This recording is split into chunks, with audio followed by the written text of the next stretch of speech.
हे मान्य आहे की जसं चांगलं आहे तसं वाईटही आहे. पण त्यांनी जर आपण घाबरून राहिलो किंवा त्याच्याचकडे पाहत राहिलो तर चांगल्या गोष्टी घडणार नाही. नमस्कार, मी मधुरा शिदे आणि कलाकृती मिळणार तुम्हा सगळ्यांचं मनापासून स्वागत आहे. झी मराठीवर लवकरच आपल्या भेटीला 10:30च्या स्लॉटला पुन्हा एकदा एक रहस्यमय आणि गूढ मालिका येते जिचं नाव आहे तुला जपणार आहे. आणि त्या निमित्ताने माझ्याबरोबर आहे आपल्या सगळ्यांचा लाडका अभिनेता अमोल बावडेकर. हाय दादा. हॅलो. कसं आहे? मस्त एकदम.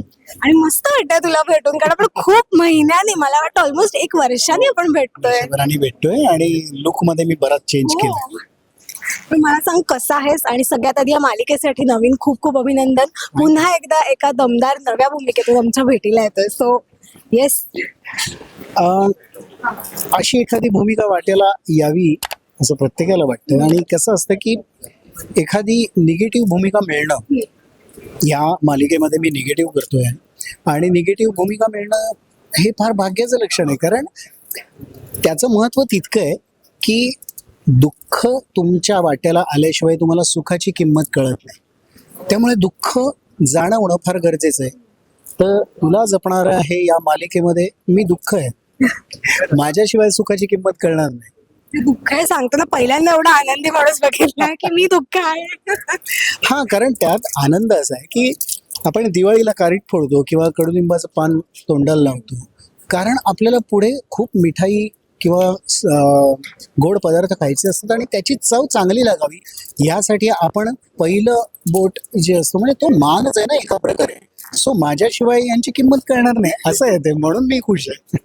तर दादा, मालिकेबद्दल तर मला गप्पा मारायच्याच आहेत, पण त्याआधी मला विचारायचं आहे, या 1 वर्षामध्ये एक साधारण काय अशी एक नवी गोष्ट काय सापडली स्वतःमध्ये ज्यावेळेस आपण एखादी मालिका करतो आणि त्या पात्रातून आपण बाहेर पडतो?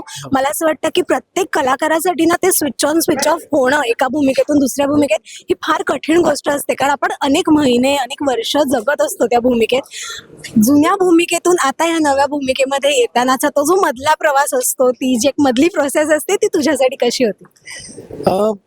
मला फार रोमांचक वाटतं हे सगळं. कारण एक ॲक्टर हा असा एकच अभिनेता असा एकच प्राणी असा असावा की जो कपडे बदलल्यासारखं आपल्या स्वतःला नेहमी बदलत असतो. सो एका भूमिकेतून दुसऱ्या भूमिकेत येण्यासाठी आधीचे सगळी वल्कलं तुम्हाला उतरवायला लागतात मनापासून सगळं.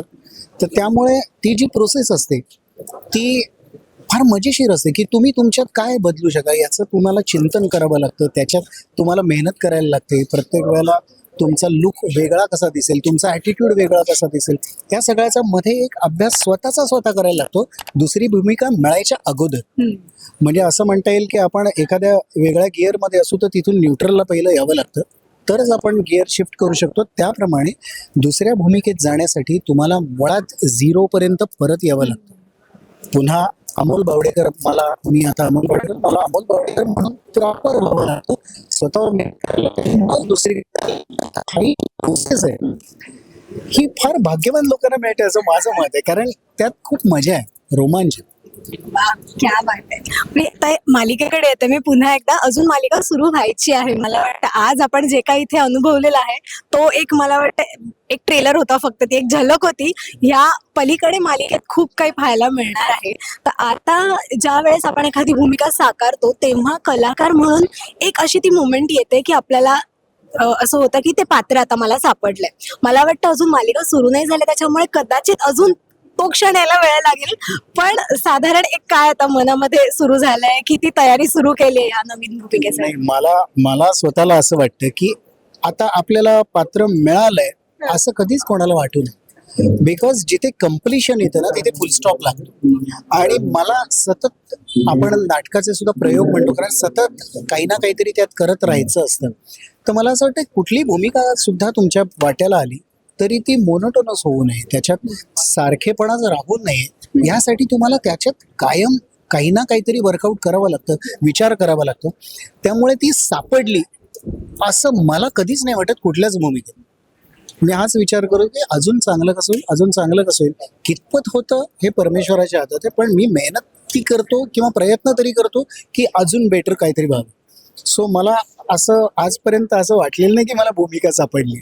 असं असतं ना की ते पात्र करताना त्याला खूप कंगोरे असतात की आपण म्हणतो की ओके आता हे असं असं आहे आणि आता मला हे पात्र सापडलं आणि आता मला कळलंय की हे कसं रंगवायचं. खरं सांगू का, असं आपण आपल्या स्वतःच्या बाबतीत पण नाही सांगू शकत. कारण आपल्याला कुठची जी परिस्थिती समोर येईल त्याप्रमाणे आपण रिॲक्ट करतो. आता लहानपणी मी रिॲक्ट झालोय तसं आत्ताच होईन का? नाही होणार. अजून काही वर्षांनी होईन का? नाही होणार. परिस्थिती जरी सारखी आली तरी आपली रिॲक्ट करण्याची पद्धत दरवेळेला बदलत जाते आपल्या आजूबाजूच्या वातावरणाप्रमाणे.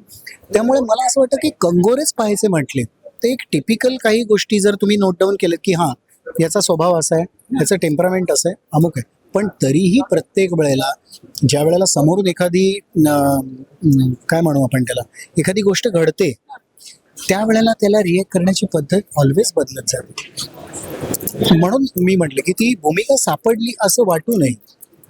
क्या बात आहे. आणि जसं मी म्हणते मगाचपासून की ही तर फक्त सुरुवात आहे, ही एक झलक होती. आता मालिका लवकरच चालू होते आणि तो जो एक स्लॉट आहे ना तो मला वाटतं झी मराठीने कायम राखून ठेवलाय. जे 10:30 म्हटलं की प्रेक्षकांना समजतं की हे साधं सुद्धा काही नसणार आहे. ज्यावेळेस पहिल्यांदा विचारलं गेलं या भूमिकेसाठी त्यावेळेस एक पहिली रिॲक्शन काय होती? मला आनंदच झाला, कारण आतापर्यंत केलेल्या भूमिकांमध्ये निगेटिव्ह सुद्धा जरी मी केलं असेल तरी या प्रकारची नव्हती. या प्रकारची नव्हती ती. हे एक वेगळाच ऑरा आहे, स्वतःबद्दलचा एक वेगळाच ॲटिट्यूड आहे, गर्व आहे आणि अशा ह्याच्यात खेळायला अजून मजा येईल असं मला वाटतं. क्या बात आहे. आणि ह्यामध्ये आता ज्या सगळ्या गोष्टी दाखवल्या जाणार आहेत खऱ्या आयुष्यामध्ये अमोल बावडेकर म्हणून ह्या गोष्टींवरती साधारण किती विश्वास आहे? माझा अजिबातही नाही आहे. कारण ऑफकोर्स परमेश्वरावर विश्वास आहे. परमेश्वरावर पूर्ण विश्वास आहे, कारण त्याच्याशिवाय काही घडूच शकत नाही. तुमचं नशीब, परमेश्वर या गोष्टी मॅटर करतात. परंतु निगेटिव्ह गोष्टींना मी स्वतः फार महत्त्व देत नाही. हे मान्य आहे की जसं चांगलं आहे तसं वाईटही आहे. पण त्यांनी जर आपण घाबरून राहिलो किंवा त्याच्याचकडे पाहत राहिलो तर चांगल्या गोष्टी घडणार नाही. आणि उत्तम म्हणजे या कथानकामध्ये या दोन्ही गोष्टी अप्रतिम बॅलन्स करून दाखवल्या. क्या बात आहे. खूप मस्त वाटलं दादा गप्पा मारून. आणि मालिका सुरू झाली की मी पुन्हा येईन सेटवर. मला वाटतं त्यावेळेस माझ्याकडे विचारायला खूप गोष्टी असतील आणि तुझ्याकडे सांगायलाही खूप गोष्टी असतील. सो थँक्यू सो मच आणि खूप खूप शुभेच्छा. थँक्यू.